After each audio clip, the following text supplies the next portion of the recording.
What's up, guys? Let's take a look at another CodeWars exercise. This one's called printer errors. We've got a factory printing labels for boxes, and the good ones are A through M. So at the end we get a log, and if everything is between A and M, inclusive, everything's good. But if the log includes other codes like an X, then we know something went wrong. So we're going to make a function that takes this log and tells us how many errors out of the total. So 0 out of 14, 8 out of 22, and so on. You see that they did not simplify these. We need the actual absolute numbers. So let's give it a shot. I'm going to go with a similar structure to the previous problem where I say, okay, we're going to get one part, get another part, and then put them together. So I know that there's going to be errors, however we end up finding that. And there's going to be total, however we end up finding that. And then we're going to return the fraction with a slash in between. Now, if this ends up being 3 lines, that's fine. It could be fewer, it could be more, but the general pattern is definitely going to involve finding these things and putting them together. So how do we find the errors? Well, that's the tough part. Let's do the easy part first, which is the total. If we need to see how many elements were in this string, or if we need to see how many elements are in anything, like a list or dictionary or tuple, we can ask for the len. That's a very useful function in Python. And you know what? Just as a test, let's see what happens if we put 0 and we try to run this. Maybe we'll even get some of them right. I don't know. Nah, we didn't get any right because they apparently aren't testing for the 0. Or they might with the random ones.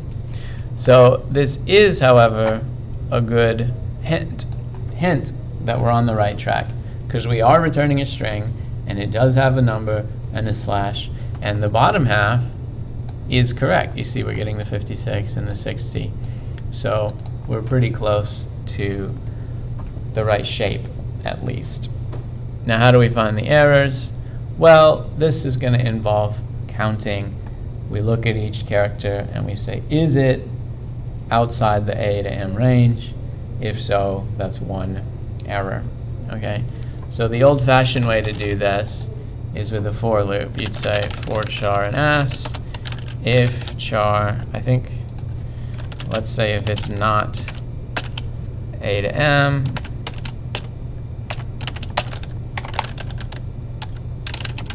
we add 1. Okay, and then by the end, errors is whatever we've built up over time.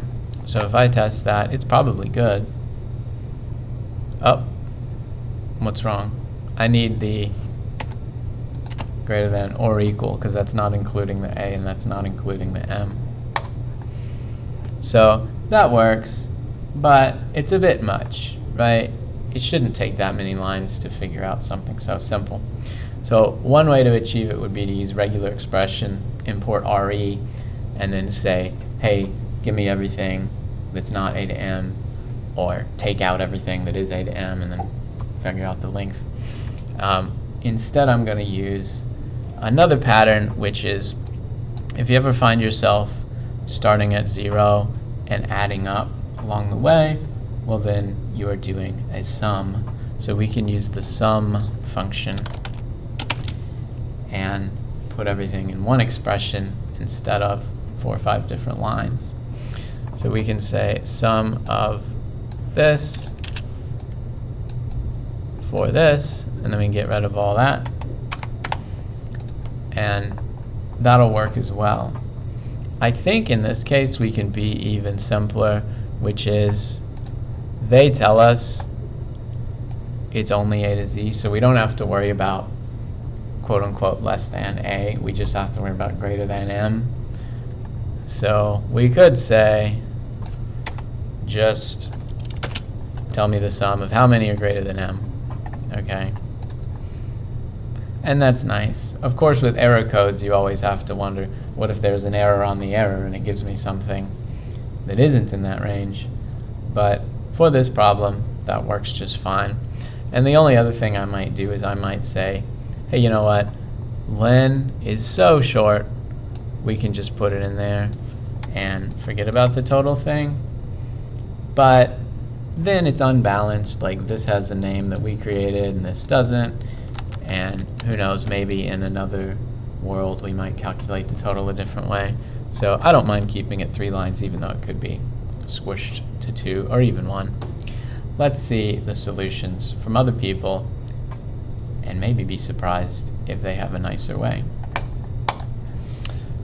Top one used RE, regular expression, to say, okay, sub in this case means substitute. I think we're going to take out all of these and replace them with nothing. So it's like take out all the A to M's and replace them with nothing. And then we see the length of that compared to the length of the whole thing. Now that is nice and short, but I don't find it to be any more clear than the one we did. These guys are using the dot format method instead of f strings, which probably means this exercise is old and it's been around for several years, because f strings are kind of the new way to do that same thing. This person is doing a list comprehension where we take each character if the character is not in A to M. So it's similar to what we did in setting up the sum, but when we do a Boolean here, char greater than, that gives us true or false, and then that converts, true is 1, false is 0, so when you take the sum of that, it's just how many of those. Whereas this one is taking the length of how many. So it's like making a new list and then finding the length of that list. I assume that's less efficient and it takes a little more work for the computer, but I'm not sure. This one is the classic for loop, start at 0, add them up, and that of course works, but if you ever find yourself doing that, remember that it could be replaced and made much shorter with a sum function. So this was a simple problem, and if you keep scrolling, you'll pretty much see the same type of stuff. Hey, this person did it just like we did. But it's nice to see that you can write a first draft and then maybe give it a little change. Say like, oh, you know what, I don't like the for loop, or you know what, this doesn't really have to be 3 lines, or you know what, I like what this person did, which is to say, what the heck does A to M mean, right? If I'm reading this code in a year, I might not remember that A to M was the good stuff, and this line telling me would be helpful. It would be like, oh, okay, those are the good ones. And if I see that it's not in the good ones, that must mean it's an error. And so this one could very well help a reader in the future, whether that's someone else or whether that's us. And you could, of course, mix and match. So they did the for loop, but we could do the good colors thing with the sum and the generator. We could do it with the list comprehension. We could do it with any type. We could probably do it with the regular expression too. Now, you can also squeeze it into a single line. This person did exactly the same stuff we did, just without giving them the intermediate names. And it could be nice if you have a function that's simple enough to do in one line. Maybe you want to, or maybe you want to label the stuff along the way. Like I said, if a reader came and saw errors in total, or if they saw what was good, that might help them later if they want to change it, do it a different way, replace parts one at a time. So think about that as you write your own version of this answer.